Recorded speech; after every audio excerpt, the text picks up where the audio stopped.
Hello friends, ಎಲ್ಲರಿಗೂ ನಮಸ್ಕಾರ. ರೇಖಾ ಅಡುಗೆ ಚಾನಲ್ಗೆ ಸ್ವಾಗತ. ಇವತ್ತೊಂದು ನಾನು ರಿಕ್ವೆಸ್ಟ್ ರೆಸಿಪಿ ಮಾಡೋದು ತೋರಿಸ್ತಾ ಇದ್ದೀನಿ. ಇದು ಒಂದು ಕೇರಳ ಸ್ಪೆಷಲು ಅವಿಲ್ ಮಿಲ್ಕ್ ಅಂತ ಕರೀತಾರೆ. ಇದನ್ನು ಅವಲಕ್ಕಿ ಮಿಲ್ಕ್ ಶೇಕ್ ಅಂತಲೂ ಕರೀತಾರೆ. ಇದು ಮಾಡೋದು ತುಂಬ ಸುಲಭ ಮತ್ತು ಇದು ಒಂದು ಹೆಲ್ತಿ ರೆಸಿಪಿ ಅಂತಲೇ ಹೇಳ್ಬೋದು. ಯಾಕಂದರೆ ಇದರಲ್ಲಿ ಡ್ರೈ ಫ್ರೂಟ್ಸ್ ಎಲ್ಲ ಹಾಕಿ ಮಾಡೋವಂಥ ರೆಸಿಪಿ ಇದು ಮಾಡೋದು ಸುಲಭ. ಇದಕ್ಕೆ ಬೇಕಾಗೋ ಇಂಗ್ರೀಡಿಯೆಂಟ್ಸು ನೋಡಿ. ನಾನು ಇಲ್ಲಿ ಒಂದು 2 ಏಲಕ್ಕಿ ಬಾಳೆಹಣ್ಣನ್ನ ತೊಗೊಂಡಿದ್ದೀನಿ. ಫುಲ್ಲು ಹಣ್ಣಾಗಿರೋದನ್ನ ತೊಗೊಂಡಿದ್ದೀನಿ. ಸೊ ಈ ಥರ ಹಣ್ಣಾಗಿರಬೇಕು. ಮತ್ತು ಇದು ಪೇಪರ್ ಅವಲಕ್ಕಿ ಒಂದು ಅರ್ಧ ಕಪ್ ಆಗೋಷ್ಟು ತೊಗೊಂಡಿದ್ದೀನಿ. ಸೊ ಪೇಪರ್ ಅವಲಕ್ಕಿನ ಇದನ್ನು ಒಂದು 3 ರಿಂದ 4 ನಿಮಿಷ ಫ್ರೈ ಮಾಡಿಕೊಂಡ್ರೆ ಸಾಕಾಗುತ್ತೆ. ಸೊ ಕೇರಳದಲ್ಲೇ ಬೇರೆ ಥರ ಅವಲಕ್ಕಿ ಇರುತ್ತೆ, ನಾವು ಮನೇಲಿರೋದು ಮಾಡ್ತಾಯಿದ್ದೀನಿ. ಇದಕ್ಕೆ ಒಂದು 3 ಟೇಬಲ್ ಸ್ಪೂನ್ ಸಕ್ಕರೆ ಮತ್ತು ಗೋಡಂಬಿ ಒಂದು 5 ರಿಂದ 6 ಗೋಡಂಬಿನ ಕಟ್ ಮಾಡಿ ಇಟ್ಕೊಂಡಿದ್ದೀನಿ. ಬಾದಾಮಿ ಕೂಡ ಅಷ್ಟೇ ಕಟ್ ಮಾಡಿ ಇಟ್ಕೊಂಡಿದ್ದೀನಿ. ಮತ್ತು ಇದಕ್ಕೆ ನೀವು ದ್ರಾಕ್ಷಿ ಕೂಡ ಯೂಸ್ ಮಾಡ್ಬೋದು. ಮತ್ತು ಇಲ್ಲಿ ಒಂದು 1/4 ಕಪ್ ಆಗೋಷ್ಟು ಕಡಲೆ ಬೀಜನ ಜಸ್ಟ್ ಒಂದು 5 ನಿಮಿಷ ಹುರ್ಕೊಂಡಿದ್ದೀನಿ. ಫುಲ್ಲು ಬ್ಲ್ಯಾಕ್ ಕಲರಾಗಿ ಹುರಿಬೇಡಿ, ಹಾಗೆ ಮೀಡಿಯಮಾಗಿ ಹುರ್ಕೊಂಡು ಇದನ್ನು ಸಿಪ್ಪೆಲ್ಲ ತೆಗೆದು ನಾನು ಈ ಥರ 2 ಭಾಗ ಮಾಡಿ ಇಟ್ಕೊಂಡಿದ್ದೀನಿ. ಮತ್ತು ಇಲ್ಲಿ ಒಂದು 2 ವೆನಿಲಾ ಐಸ್ ಕ್ರೀಮ್ ತೊಗೊಂಡಿದ್ದೀನಿ 10 ರೂಪಾಯಿದು. ಮತ್ತು ಒಂದು ಅರ್ಧ ಲೀಟ್ರು ಹಾಲು ತೊಗೊಂಡಿದ್ದೀನಿ. ಇದಕ್ಕೆ ಫ್ರೆಶ್ ಆಗಿರೋ ಹಾಲು ಹಾಕಬೇಕು, ಕಾಯಿಸಿರೋ ಅಂಥ ಹಾಲು ಬೇಕಾಗಿಲ್ಲ. ಸೊ ಇದನ್ನು ಫುಲ್ ಕೋಲ್ಡ್ ಮಾಡಿ ಹಾಕ್ಕೊಳ್ಳಿ. ಇದು ಚೆರಿ ಒಂದು 1/4 ಕಪ್ ಆಗೋಷ್ಟು ತೊಗೊಂಡಿದ್ದೀನಿ.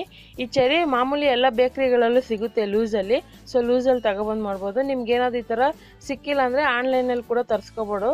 ಇದು ಪ್ಯಾಕೆಟ್ ಈ ಥರ ಸಿಗುತ್ತೆ. ಸೊ ಇವಾಗ ಹೇಗೆ ಮಾಡೋದಂತ ನೋಡೋಣ ಬನ್ನಿ.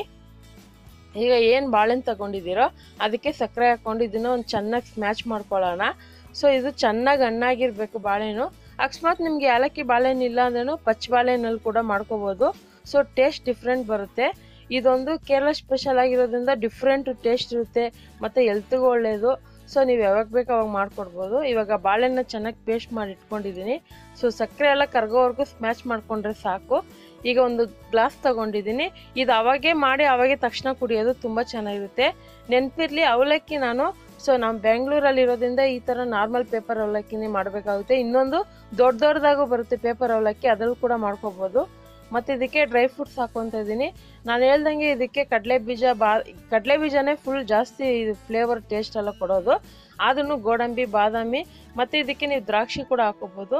ನೋಡಿ ಚೆರಿ ಹಾಕ್ಕೊತಾ ಇದ್ದೀನಿ. ಚೆರಿ ಇಲ್ಲಾಂದರೆ ನೀವು ಟೂಟಿ ಫ್ರೂಟಿ ಕೂಡ ಯೂಸ್ ಮಾಡ್ಕೋಬೋದು. ಮತ್ತು ಇನ್ನೊಂದು ಫ್ರೆಂಡ್ಸ್, ಇದಕ್ಕೆ ಹಾಲು ಹಾಕ್ತಾಯಿದ್ದೀನಿ.